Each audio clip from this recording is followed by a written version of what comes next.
आज मैंने बहुत सारे व्यूअर्स के रिक्वेस्ट को ध्यान में रखते हुए बिना ईस्ट, बिना मैदा और बिना ओवन एकदम रुई जैसी सॉफ्ट ब्रेड बनाई है। तो ये ब्रेड बनाने के लिए हमें कोई फर्मेंटेशन करने की भी ज़रूरत नहीं है।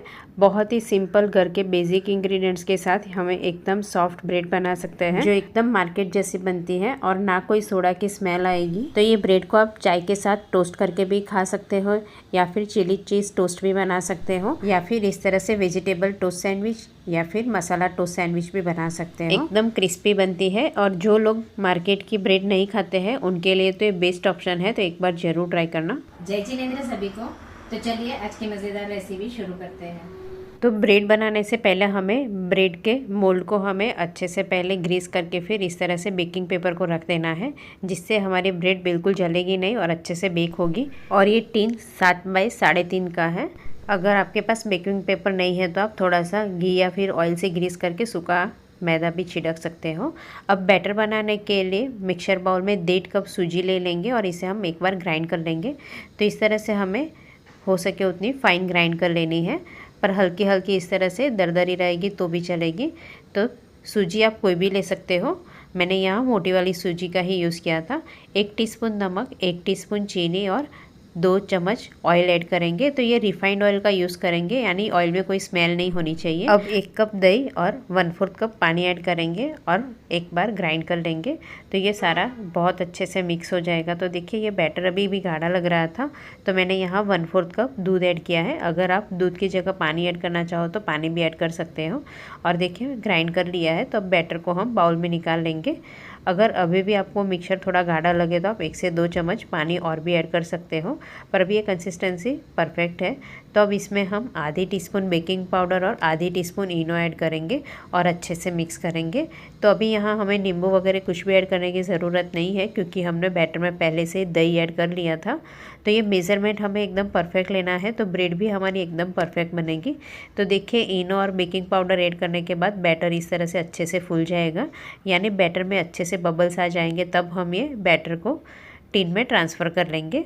और सारा बैटर हम टिन में ऐड करने के बाद हम टिन को एक बार अच्छे से टैप करेंगे और ऊपर हम थोड़े से सफ़ेद तिल इस तरह से स्प्रिंकल करेंगे। आप चाहो तो कोई सीड्स भी ऐड कर सकते हो। तो आज हम ब्रेड कढ़ाई में ही बेक करेंगे, तो उसके लिए मैंने कढ़ाई को पहले से 5 मिनट के लिए मीडियम टू हाई फ्लेम पर कढ़ाई को प्रीहीट कर लिया था। और एक रिंग रख के हम टिन को भी रख देंगे और ढककर हम 40 मिनट के लिए स्लो फ्लेम पर बेक करेंगे।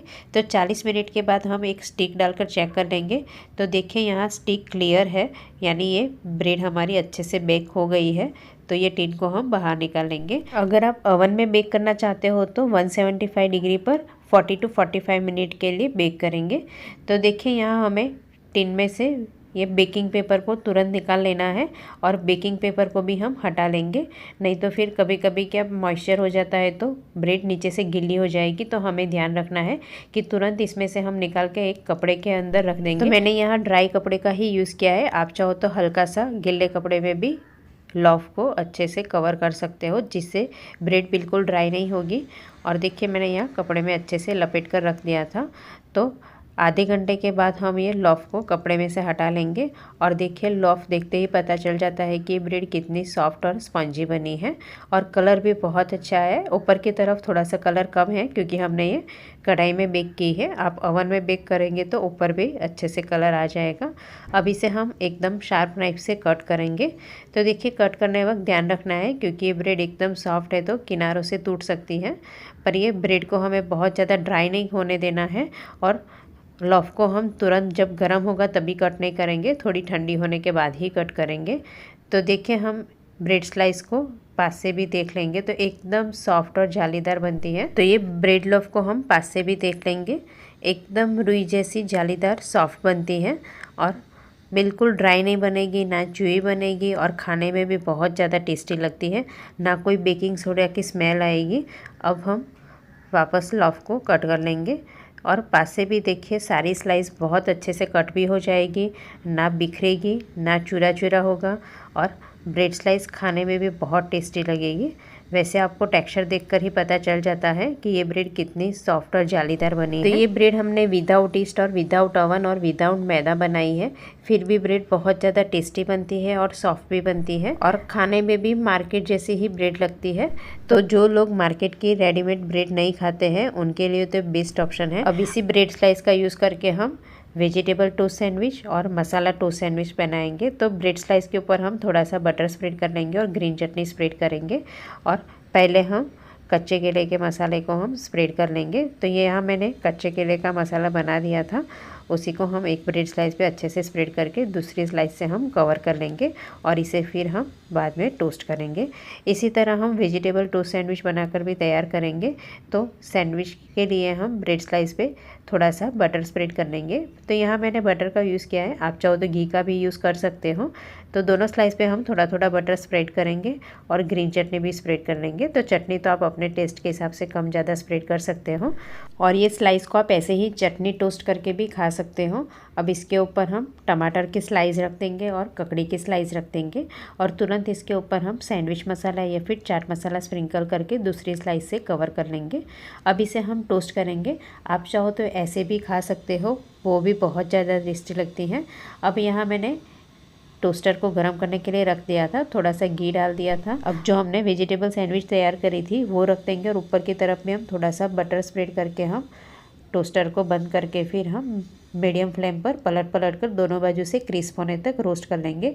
तो देखिए एक बाजू रोस्ट होने के बाद साइड चेंज करके चेक कर लेंगे। तो देखिए अच्छे से क्रिस्प हो गई है और दूसरी बाजू भी हम चेक कर लेंगे।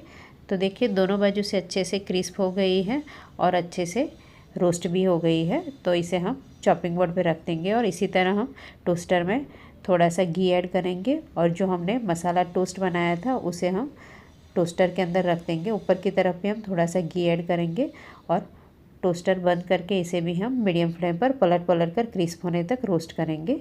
तो देखिए ये दोनों बाजू अच्छे से सैंडविच को टोस्ट कर लिया है।